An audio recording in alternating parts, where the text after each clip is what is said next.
नमस्कार.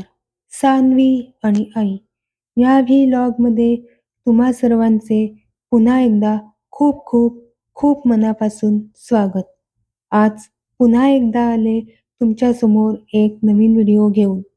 पण त्याआधी जर हे चॅनल तुम्ही अजून सबस्क्राईब केले नसेल तर पटकन सबस्क्राईब करा. तर मंडळी, आज आपण आलो आहोत श्रीराम मंदिर प्लानो, टेक्सास येथे. हे मंदिर 1 जानेवारी 2009 रोजी स्थापन झाले आहे. अतिशय सुंदर असे हे प्रभू श्रीरामचंद्रांचे मंदिर आहे. चला तर आज जाऊन मंदिरात दर्शन घेऊया.